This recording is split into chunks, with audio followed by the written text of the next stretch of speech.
I thought I was going to get a honeymoon. I don't know that that was accurate, and I just feel like I jumped in the deep end with both feet.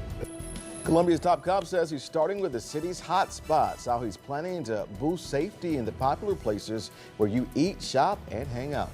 And after a state senator uses facts and figures to make claims against DSS, the department is responding with numbers of their own. More on the back and forth surrounding the state agency.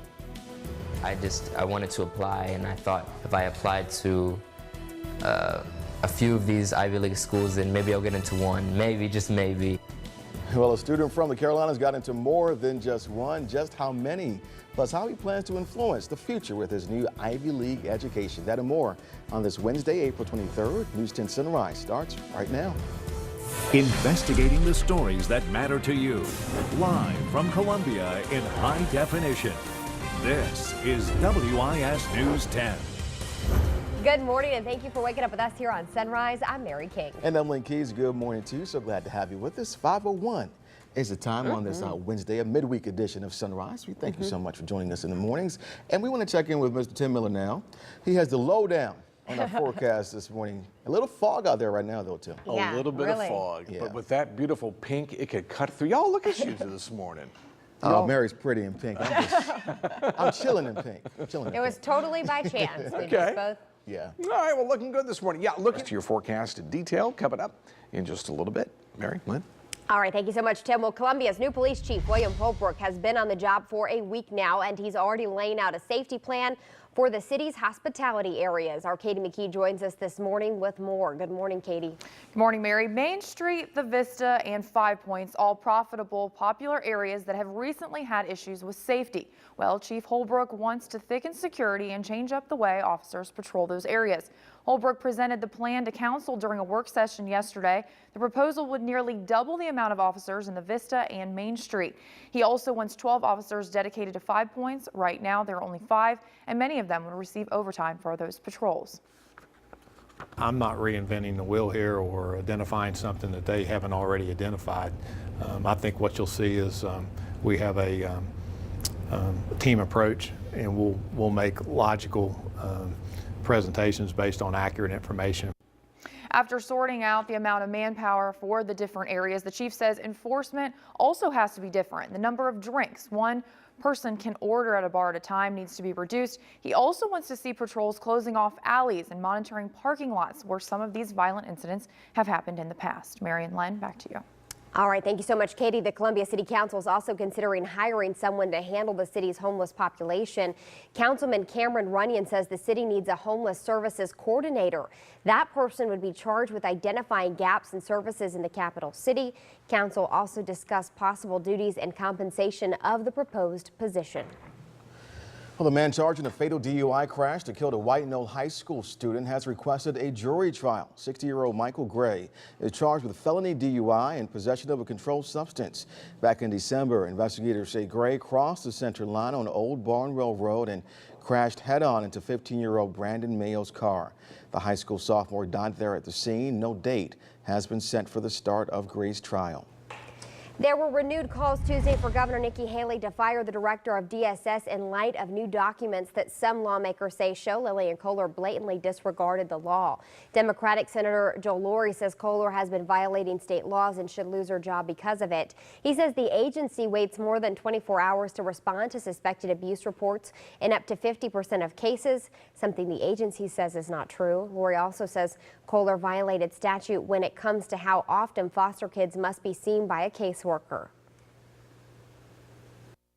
You know, we can argue about the numbers all day long. I don't want to argue about the numbers. I want to argue about the kids.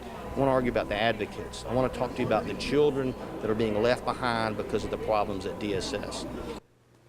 Tuesday evening, DSS issued a statement saying that much of what Senator Lowry said was either incorrect or taken out of context. They argue that annual data shows 95% of referrals for investigation of suspected child abuse are initiated in the first 24 hours, and that 90% of the children in an open foster care case are seen by caseworkers at least once a month.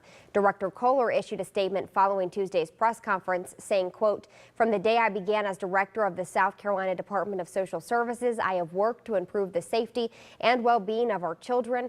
While there are always things we need to improve upon, we have also made great strides in many critical areas. I do not intend to let politics or any personal agenda impede this agency's continued progress in making the lives of children and families in South Carolina better.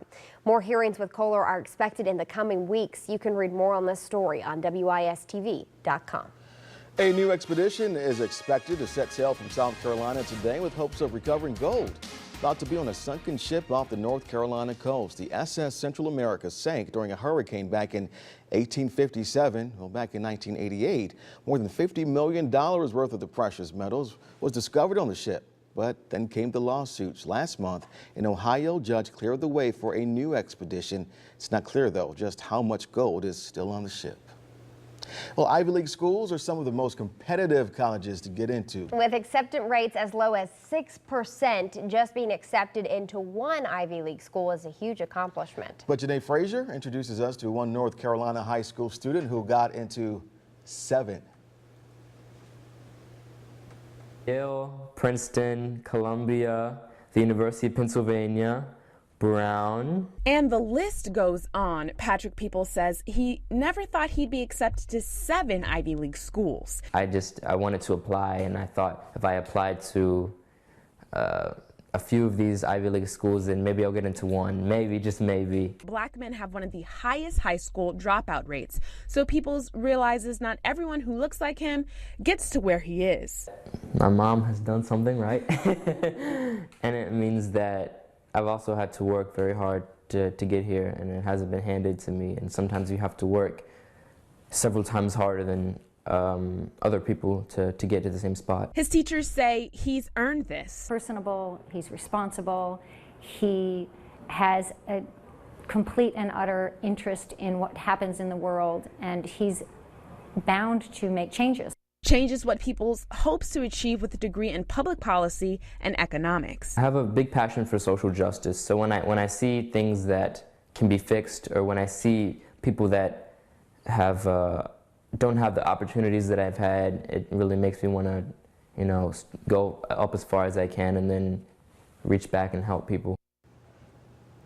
And that was Janae Frazier reporting. Besides Ivy League schools, Patrick was also accepted to Duke, UNC, and the University of Chicago. Yeah, he'll decide where he wants to go by next Thursday. He certainly has lots to choose from. I know, That where is do you awesome. even start? Yeah. Wish I was that smart. You are. You just didn't apply to those schools, right? And I didn't apply myself. Lynn Keys would have gotten into all those schools as well. Thank you. No, you would have. No, you. Okay, coming up on Sunrise.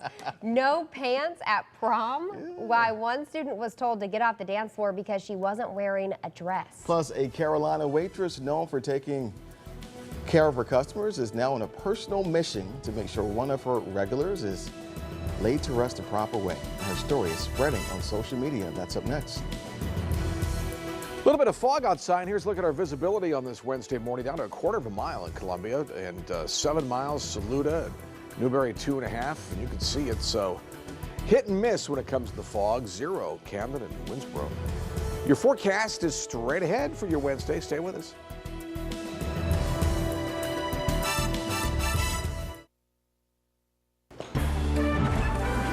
Our time is 5:12 on this Wednesday. Look at our forecast.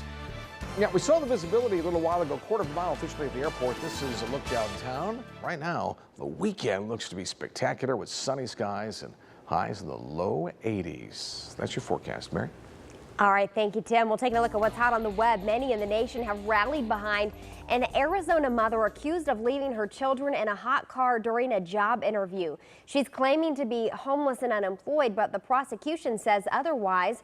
It's one of our most read stories. Shanisa Taylor was arrested earlier this month after a woman called the police telling them 2 children were in a parked car directly in the sun with the engine off, the doors closed, and each of the 4 windows just slightly open.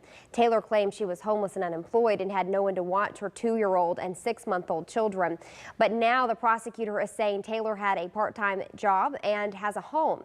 There's been an outpouring of support from people around the nation, both financially and emotionally, who claim this is just a sad situation and the woman needs support. Taylor has pleaded not guilty to child abuse charges and is scheduled to be in court next month. The most shared story on our Facebook page is a good news story. North Carolina woman Mandy Gardner is no stranger to good deeds. She's a Waffle House waitress in Concord who goes to great lengths to help her customers. And she recently helped a woman battling cancer get a new wig. Well, this time she's helping Mike Pardalis, a longtime regular, in his final journey. On April 10th, Mike had a heart attack and died alone in his van.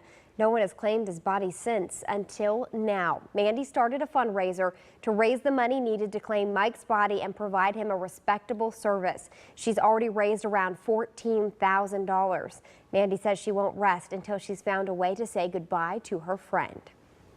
Also making headlines on the web, pants at prom. Cherryville, North Carolina senior Schaefer Rupert wore pants instead of a traditional dress to her prom.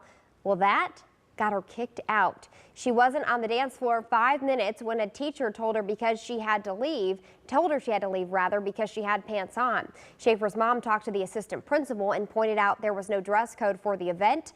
So far, there has been no official reaction from the high school. So we want you to join in on the conversation. What are your thoughts on Schaefer getting kicked out of the prom and the idea of having to wear a traditional dress? Head over to our Facebook page now and look for this story. We're going to share some of your responses coming up in the next half hour. Details on all of these hot on the web stories are also on WISTV.com. So to come on Sunrise, the USC Gamecocks open a 5-game homestand with hopes of changing their luck on the diamond. Plus, Albert Pujols does something no other major leaguer has ever done before. It's all coming up next in sports. Check of sports this morning. Time now 5:24. The USC baseball team is back on the winning track after losing 5 games in a row last week. The team was looking for a 3rd consecutive win Tuesday against Davidson. The start at Carolina Stadium was delayed 30 minutes because of wet weather. When it did get started, the Gamecocks took control in the 6th inning, scoring 6 runs and win by a final of 8-0. They'll host USC Upstate tonight at 7. And the number 22nd ranked Clemson Tigers hosted the Liberty Flames last night. Clemson jumped out to an early 3-0 lead, but Liberty would come from behind and score the next 4 runs, winning by a final of 4-3. The Tigers host Western Carolina tonight at 6:30. In the major leagues, Albert Pujols of the Los Angeles Angels joins the 500 home run club, and he does it like no one else ever has. Pujols hit home run number 499 in the 1st inning of the game against Washington. Then in the 5th inning, he added another for number 500. Pujols is the first player to hit 499 and 500 in the same game in Major League history. And it was a tough night for the Atlanta Braves at home against Miami. Only 1 run was scored between the teams. That came from Miami in the 5th inning. The Braves lose 1-0. And the Carolina Panthers are getting back to work. The team started their off-season conditioning workouts Monday. On Tuesday, they met with the media, and there was lots of talk about one guy no longer with the team. That's wide receiver Steve Smith. The longtime Panther was released last month. Smith is the Panthers' all-time leading receiver and was one of the team's most popular players. Quarterback Cam Newton says the entire team was stunned when the Panthers let Smith go. Time is now 5:26. We're back with another half hour in just a few minutes. Thank you so much for starting your day with News 10 Sunrise. Investigating the stories that matter to you. Live from Columbia in high definition. This is WIS News 10. Good morning, everyone. Thank you for waking up with Sunrise. I'm Lynn Keys. And I'm Mary King. It is 5:30 on this Wednesday, April 23rd. Here's a look at some of the stories we're following this morning. He was firing his weapon to eliminate the threat that was trying to kill him. Richland County Sheriff says a deputy-involved shooting was justified. More on the moments before those shots were fired. And Top Tech Protection, a futuristic idea from upstate researchers that could end up being the first line of defense in our schools. Plus, waking up to a warmer morning and some fog has settled in. We'll check in now with our Tim Miller for more on if it will lift before your morning commute. Tim. Yeah, good morning. Good morning, all. Welcome to Wednesday. Time now 5:31. Columbia's new police chief has laid out a game plan to tackle safety in the city's entertainment districts. News 10's Katie McKee joins us this morning with more about what that proposal includes. Katie. Well, Len, Chief Holbrook wants to nearly double the amount of manpower in areas like the Vista, Main Street, and 5 Points. He wants to change the way the area is patrolled. Chief Holbrook attended his first city council meeting last night since becoming chief, but he didn't address council since he had already laid out his budget plan to them yesterday afternoon. Now, he wants 12 officers dedicated to 5 Points, and currently there are only 5, many already receiving overtime for patrolling the area. It's a start to securing safety in that area that has had some issues in the past with violence. However, the chief also pointed out that this won't be something the police department can tackle alone. We have to obviously work with the fire department, code enforcement to, come up with strategies and equitable enforcement of violations that may occur with these types of strategies.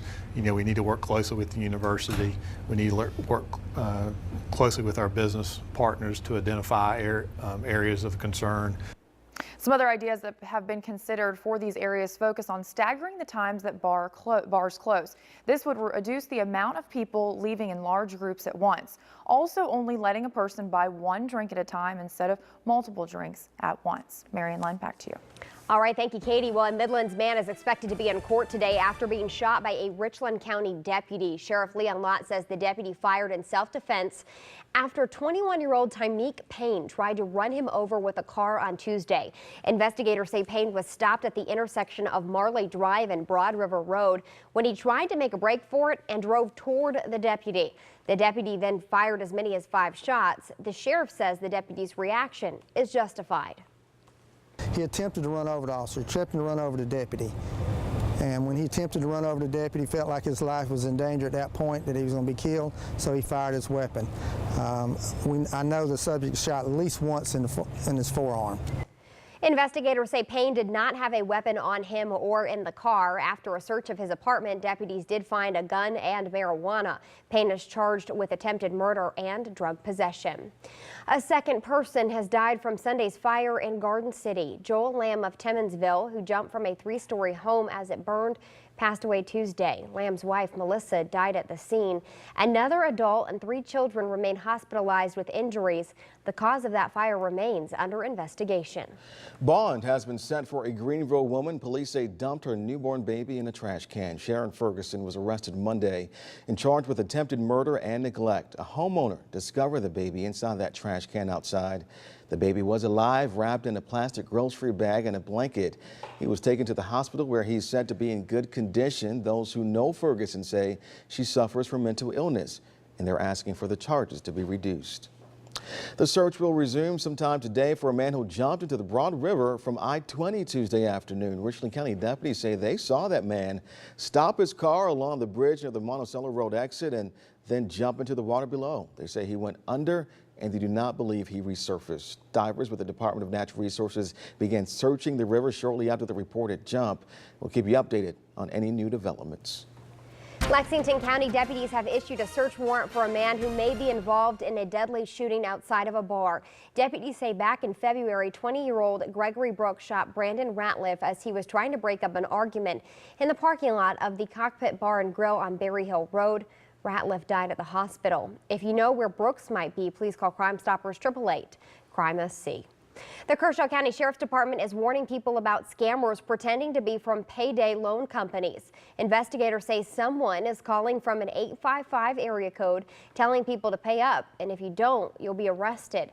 Deputies are investigating and say if you get a call, just hang up. Tonight, South Carolina educators will name a new statewide Teacher of the Year, and 2 of the 5 finalists are from the Midlands. One from Blythewood High, the other from Swansea High. The nominees would love your support tonight. You're encouraged to head out and cheer on the teachers as they arrive for the gala at the Columbia Metropolitan Convention Center. It starts at 6 o'clock tonight.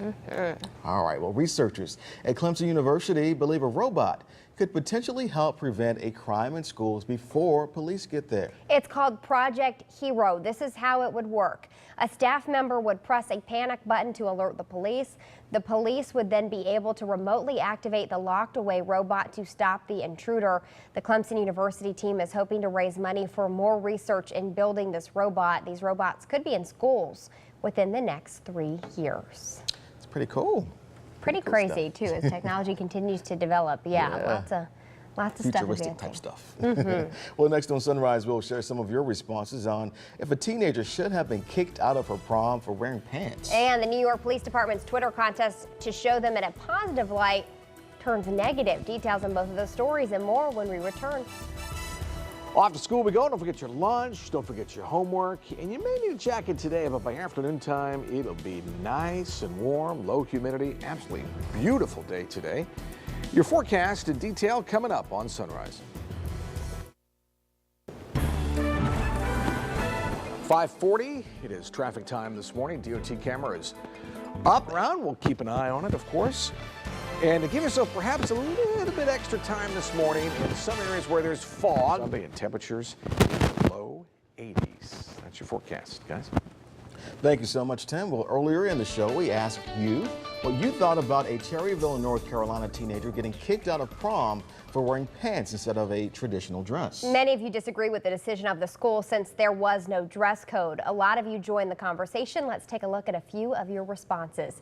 Christy Drigger says, what year is this? I'll wear a dress from time to time, but because I want to, not because someone tells me I have to. Tammy Coffey says proms are formal, requiring formal dress. Shannon Rosner adds, who cares what the kids wear as long as it covers them? At least pants cover more than some of those dresses everyone is raving about. Well, you can still join the conversation. Look for this story at Facebook.com. Just go to the WIS 10 Facebook page. What do you think? Chime in. I mean, I feel like at this day and age, whatever you're comfortable in, as long as it's presentable and it's not, you know, something that's offensive. I Right. feel like you should wear whatever you want to wear, because I mean, I know some young ladies aren't comfortable wearing dresses. When wearing dresses. And I think too that they need to establish a dress code. If that's something that they are concerned about, then you put it out there before the event and make sure everybody knows. But you know, it's funny because it's like it is the sign of the times. I mean, who would have needed a dress code for prom before now? Who would have thought? And on the flip side, though, I mean, it would be kind of jarring, though, to see, you know, because you're used to the dresses. Right. It will be different, but like I said, Right. wear what you want to wear, as long as you're comfortable and you're happy. That's There what you matters. Also to come on Sunrise, renditions of Let It Go from Disney's Frozen have gone viral since the movie's release. But now a couple of baseball players are hoping another Frozen song ends up going viral too. We'll tell you about that. Plus, meet the real-life Spider-Man, the building he's expecting to climb today, rain or shine. Welcome back. A video of two Navy baseball players has gone viral, but it has nothing to do with baseball. Check it out. All my life has been a series of doors in my face, and then suddenly I bump into you. I was thinking the same thing, because like I've been searching my whole life to find my own place, and maybe it's the party talking or the chocolate fondue. That's really good.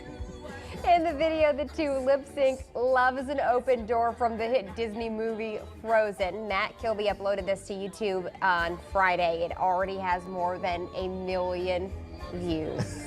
That's really good. Everybody was talking about this on Facebook. It is pretty good. It is I'm really impressive. impressed that they know all the words to lip sync. Yeah, that's Yeah. the song. You know, I never Even thought the about little that. giggles they do right on time. Yeah. I wonder if they watched the movie together. Now, you've seen Frozen, haven't you? Oh yes. So are they few right times, there? right? Just a few times. Yeah, they're right on target. Of course, you know it's between a female and a male, that song. you Yes, know, yeah. it's given. I figured so. that. Well, they did a good job. Yes. Good job. They did. Well, this story making headlines all over the web as well. Yesterday, the New York Police Department started what they wanted to be a feel-good Twitter campaign, but that move is causing some serious backlash. They posted this picture with the tweet, "Do you have a photo with a member of the NYPD? Tweet us and tag it #MyNYPD. It may be featured on our Facebook page." Well, the responses had the hashtag trending, but not in the way they expected. People started uploading pictures of police brutality with rather unfriendly captions, but some did upload pics, some positive pictures like this. The NYPD did say Twitter provides an open forum for an uncensored exchange, and this is an open dialogue good for our city. See, I would have never thought about posting something negative. I would have thought, hey, how neat is that? Post a cool pic. But Yeah. But with anything good, I guess. there's going to be some there's going to be bad. And I think the hard thing about Twitter is you only have 140 characters, so people think they're funny by uploading these photos, but no one knows the context behind those negative pictures. I mean, you don't know if that person was committing a crime and they had to jump in. I mean, there's, and so it's just made to look like what people want it to look like, which is unfortunate. Well, French climber Alain Robert, he's French. That was good. Was that good? That's about the best I can do. He's set to climb a 500-foot hotel in China. He says he wants to do it because, well, no one else has. That's all. That's a good enough reason for me. He said the hotel is quite complicated, you see, because the glass is completely smooth. There'll be nothing to hold on to. I hate when that happens.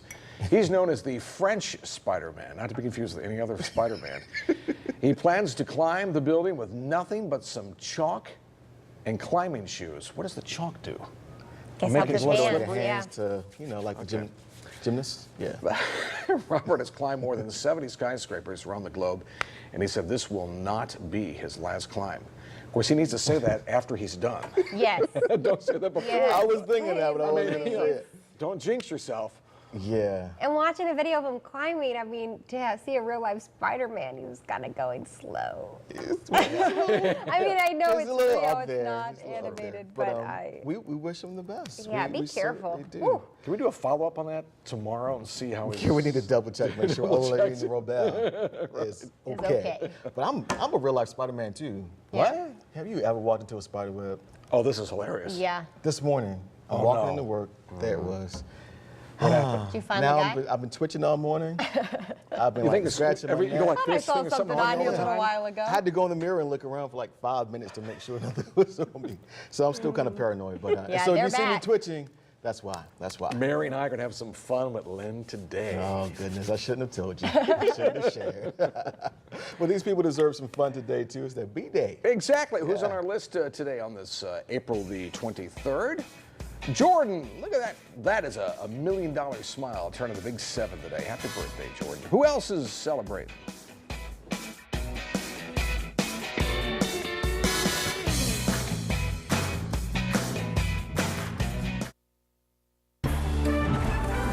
Our time is 5:56, a little bit before 6 o'clock on this Wednesday morning. Let's get you a chance. Look at traffic. Mary, Lynn? All right, Tim, thank you so much. Well, the palmetto tree has been a symbol of South Carolina for centuries. On Tuesday, the U.S. Army honored the city of Sumter and dedicated 4 palmetto trees at Shaw Air Force Base to thank the unit for its support. The dedication also commemorated Earth Day and the Army's support for environmental protection. And some of our state's troubled youth are looking to honor veterans who gave the ultimate sacrifice. The teens are working with members of the, quote, Missing in America project to build wooden urns to hold the unclaimed cremated remains of military veterans. They are designing and building urns used in formal burial ceremonies for unclaimed veterans at Fort Jackson National Cemetery and elsewhere. On Tuesday, representatives from the American Legion took part in joining those from DJJ to help build the urns. Ah, that's a wonderful project there. Absolutely. Yeah.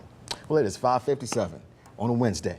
We have more news, traffic, and weather Oh, coming yeah, a up. whole hour of it. I had to go down the list. I had to count. You did a good job. Thank you so much. We'll be right back. Stay with us.